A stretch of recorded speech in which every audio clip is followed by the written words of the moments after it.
प्रधानमन्त्रीद्वारा सेनाको प्रशंसा, प्रस्तावित राजदूतहरू खतिवडा र रेग्मी विरुद्ध उजुरी दर्ता, दसैँ भत्ता फिर्ता गर्न कङ्ग्रेस सभापति देउबाको निर्देशन, क्षति बढी गराएर फर्कियो मनसुन, भियनामा नेपाली महिलाद्वारा आफ्नै 3 बच्चाको हत्या, कोरोनाको संक्रमण पुनः बढेपछि इटलीमा फेरि थप प्रतिबन्ध र आइपिएलमा पन्जाबले मुम्बईलाई सुपर ओभरमा हरायो।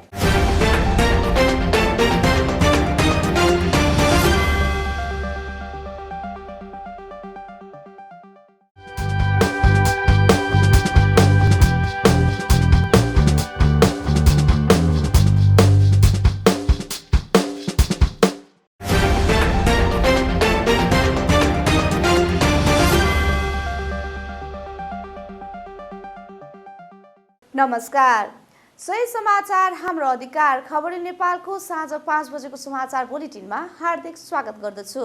म गंगा न्युपाने। अब पुरा समाचार। प्रधानमन्त्री तथा रक्षा मन्त्री केपी शर्मा ओलीले कोभिड-19 प्रति कार्य र दार्चुलाको घाटी बगरमा बाटो निर्माणमा नेपाली सेनाले खेलेको भूमिकालाई लिएर प्रशंसा गरेका छन्।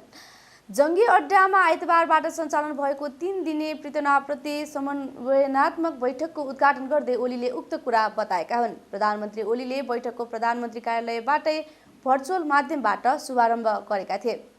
प्रधानमन्त्री ओलीले कोभिड-19 प्रति कार्य, रोकथाम र नियन्त्रण, व्यवस्थापन तथा विपदका विभिन्न घटनाहरूमा उद्धार तथा सहयोगमा नेपाली सेनाले खेलेको भूमिकाको प्रशंसा गरेका सेनाद्वारा जारी विज्ञप्तिमा उल्लेख रहेको छ। प्रधानमन्त्री ओलीले सेनाले केही साताअघि दार्चुलाको घाटी बगरदेखि छाङरुङसम्मको गोरेटो बाटो निर्माण गरेकोमा पनि प्रशंसा गरेका छन्। उक्त बाटो बन्नेसँगै व्यवसायीहरूलाई सदरमुकाम खलङ्गादेखि माथिल्लो भेगमा नेपालकै भूमि हुँदै जान सहज भएको छ। त्यसअघि खलङ्गाबाट जिल्लाको माथिल्लो भेगमा जानको लागि भारतीय बाटोको प्रयोग गर्नुपर्ने बाध्यता रहेको थियो। प्रधानमन्त्री ओलीले राष्ट्रिय सुरक्षाको गम्भीरता र संवेदनशीलतालाई मध्यनजर गर्दै यस्ता विषयहरूमा नियमित अन्तर्क्रिया भइरहनु पर्ने र यस्तो छलफलबाट महत्त्वपूर्ण निष्कर्षहरू निस्कने विश्वास व्यक्त गरेका थिए। अमेरिका र बेलायतका लागि प्रस्तावित राजदूतहरू विरुद्ध संसदीय सुनुवाई समितिमा उजुरी परेका छन्। अमेरिकाका लागि प्रस्तावित राजदूत डाक्टर युवराज खतिवडा र बेलायतका लागि प्रस्तावित राजदूत लोकदर्शन रेग्मी विरुद्ध गम्भीर प्रकृतिका उजुरीहरू परेको संसदीय सुनुवाई समितिले जानकारी दिएको छ। अमेरिका, बेलायत र दक्षिण अफ्रिकाका लागि प्रस्तावित राजदूत विरुद्धका उजुरी संसदीय सुनुवाई समितिले सोमबार खोलेको हो। 10 दिनको म्याद दिएर सार्वजनिक उजुरी आह्वान गरेको समितिले 2 जना विरुद्धमा परेका 4 उजुरी खोलेको हो। संसदीय सुनुवाई समिति स्रोतका अनुसार प्रस्तावित राजदूतहरू डाक्टर खतिवडा र रेग्मी विरुद्ध अनियमितता, कार्य सम्पादन, नीतिगत भ्रष्टाचार लगायतका विषयमा उजुरी परेका छन्। खतिवडा विरुद्ध परेका उजुरीमा राष्ट्र बैंकको गभर्नरदेखि योजना आयोगको नेतृत्वमा रहँदासम्मका विषय जोडिएको बताइएको छ। त्यस्तै टेलिफोन सेवा प्रदायक कम्पनी एनसेलसँगको कर विवादसँग जोडेर पनि उनी विरुद्ध उजुरी परेको छ। मुख्य सचिवबाट राजीनामा दिएकै दिन बेलायतका लागि राजदूतमा सिफारिस भएका लोकदर्शन रेग्मी विरुद्ध पनि विभिन्न समयमा गरेका कामलाई आधार बनाएर उजुरी परेको बताइएको छ। संसदीय समितिमा परेको उजुरीमा उनले नापीको कर्मचारीलाई भौतिक पूर्वाधार मन्त्रालयको सचिव बनाएको, अर्थ मन्त्रालय र गृह मन्त्रालयमा सचिव हुँदा अवैधानिक रूपबाट कर्मचारीबाट रकम असुल गरेको भन्ने आरोप सहितका उजुरीहरू परेका छन्। रेग्मीलाई बेलायतमा राजदूतका रूपमा पठाउन उपयुक्त नभएको भन्ने उजुरी पनि परेको संसदीय समिति स्रोतले जानकारी दिएको छ। प्रमुख प्रतिपक्ष नेपाली कांग्रेसले सांसदहरूलाई दिएको दसैँ भत्ता फिर्ता गराउन र कोरोना संक्रमितको निशुल्क उपचार गर्नका लागि सरकारसँग माग गरेको छ। कांग्रेस संसदीय दलका नेता शेरबहादुर देउवाले आफ्नो दलका सबै सांसदहरूलाई दसैँ भत्ता बापत आएको रकम फिर्ता गर्नुपर्ने निर्देशन दिएका छन्। सभापति देउवाले सोमबार बिहान संसदीय दलका पदाधिकारीहरूसँग छलफल गरेर सबै सांसदहरूलाई कुन प्रक्रियाद्वारा हुन्छ दसैँ भत्ता फिर्ता गर्नका लागि निर्देशन दिएका हुन्। संसदीय दलमा परामर्श गरेर दसैँ भत्ता बापत प्राप्त रकम फिर्ता गर्नका लागि सभापति तथा संसदीय दलका नेताले संसदीय दलका पदाधिकारीहरूसँग छलफल गरेको कांग्रेसका प्रवक्ता विश्व प्रकाश शर्माले जानकारी दिए। यसका साथै कांग्रेसले कोरोना संक्रमितको निशुल्क उपचार गर्नुपर्ने सरकारसँग माग गरेको छ। महामारीको बेलामा नै जनतालाई सरकार आवश्यक पर्ने भन्दै संक्रमित आफैले उपचार गर्नुपर्ने भन्ने सरकारको निर्णय फिर्ता गर्न कांग्रेसले सरकारसँग आग्रह पनि गरेको छ।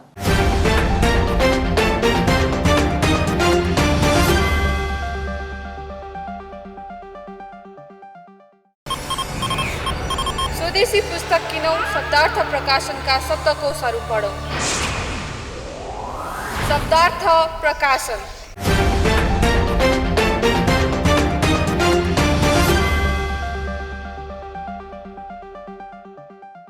एक 100 दिन हाराहारी रहने मनसुन यो वर्ष 120 दिनसम्म लम्बिएर बाहिरिएको छ।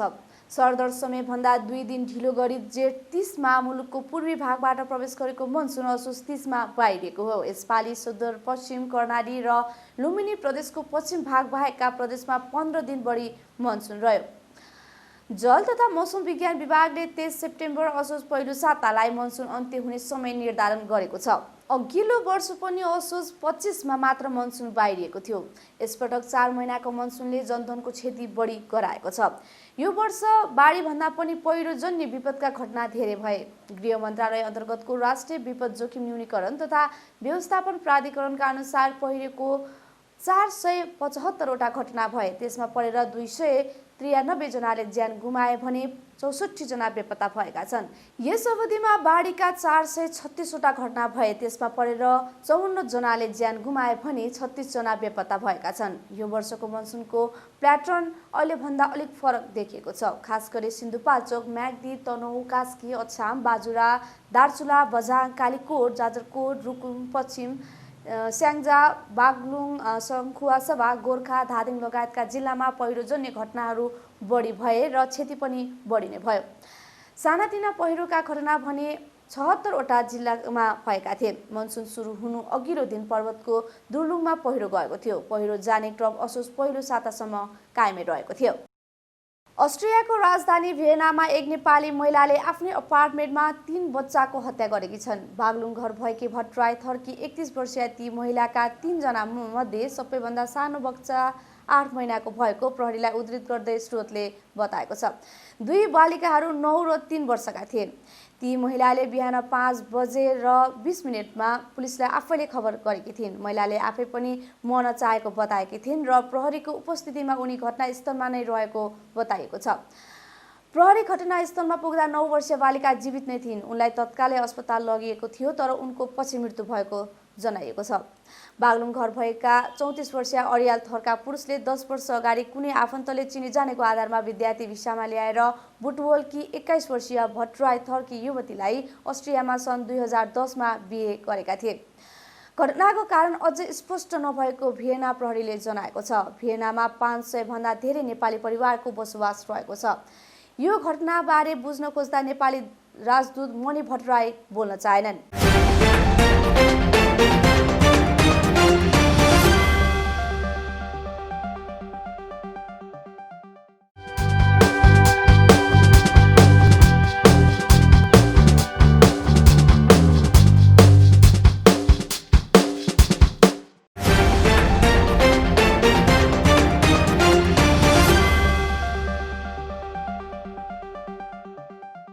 कोरोना भाइरसको संक्रमण पूर्ण बन्न थालेपछि इटलीमा थप प्रतिबन्ध लगाइने भएको छ।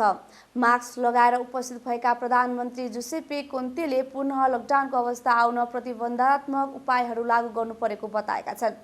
विभिन्न शहरका सार्वजनिक स्थलहरू निश्चित समयपछि बन्द गर्ने तथा रेस्टुरेन्ट खोल्ने समय तथा त्यहाँ उपस्थित हुन पाउने मानिसको संख्या निर्धारण गर्ने अधिकार दिएको छ। इटलीमा पछिल्ला दिनहरूमा लगातार संक्रमितको संख्या बढ्दै गएको छ। कोरोना भाइरसको महामारीको पहिलो लहरमा युरोपमा सबैभन्दा बढी प्रभावित हुने देश इटलीमा अहिले महामारीको दोस्रो लहर सुरु भएको हो। युरोपका विभिन्न देशमा पनि अहिले संक्रमण पुनः बढ्न थालेको छ। इटलीमा अहिलेसम्म 4,14,000 भन्दा बढीमा संक्रमण पुष्टि भएको छ र 36,500 जनाको ज्यान गएको छ। प्रधानमन्त्री कोन्तेले टेलिभिजन मार्फत सम्बोधन गर्दै अर्थतन्त्रमा गम्भीर असर पार्ने विगतको जस्तो लकडाउन गर्नुपर्ने अवस्था नआओस् भन्नेतर्फ सरकार सचेत रहेको बताएका छन्। उनले सुरक्षाका लागि प्रतिबन्धात्मक उपायहरू अपनाउनुको विकल्प नरहेको पनि बताएका छन्। सरकारले सक्दो प्रयास गरिरहेको र नागरिकले पनि आफ्नो भूमिका निर्वाह गर्नुपर्ने उनले जानकारी दिएका छन्। इन्डियन प्रिमियर लिग आइपिएल क्रिकेटमा आइतबार किङ्स 11 पन्जाबले मुम्बई इन्डियन्सलाई पराजित गर्दै नाटकीय खेलको फाइदा उठायो। पन्जाब र मुम्बई बीचको खेलको नतिजा टुङ्गो लगाउन एउटा मात्र होइन 2 सुपर ओभरको सहायता लिनु परेको थियो। पहिलो सुपर ओभरमा पन्जाबले 1 विकेट गुमाए 5 रन मात्र बनायो। मुम्बईले पनि 2 विकेट गुमाए 5 रन मात्र बनाउन सक्यो। स्कोर बराबर भएपछिको दोस्रो सुपर ओभरमा मुम्बईले 1 विकेट गुमाए 11 रन बनाएको थियो। पन्जाबबाट क्रिस गेलले पहिलो बलमै छक्का र दोस्रो बलमा 1 रन प्रहार गरेपछि मयङ्क अग्रवालले तेस्रो र चौथो बलमा लगातार 2 चौका प्रहार गर्दै पन्जाबलाई जित दिलाएका थिए। दुवै अन्तर्राष्ट्रिय क्रिकेट रङ्गशालामा यसअघि टस जितेको मुम्बईले 6 विकेट गुमाए 176 रन बनाएको थियो। जवाफमा पन्जाबले पनि 6 विकेट गुमाए त्यति नै रन बनाएपछि नतिजा निकाल्न 2 सुपर ओभर कुर्नु परेको थियो। दुवै सुपर ओभर आफ्नो पक्षमा नआएपछि मुम्बईले शीर्ष स्थानमा उक्लिने मौका गुमाएको छ।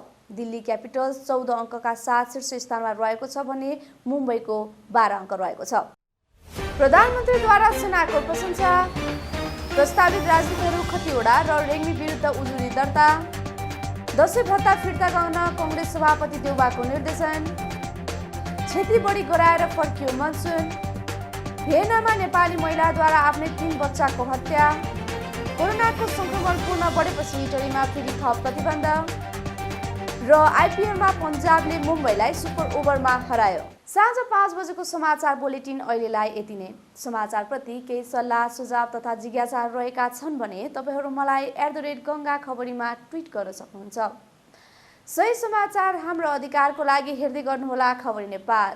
हवस् त, नमस्कार।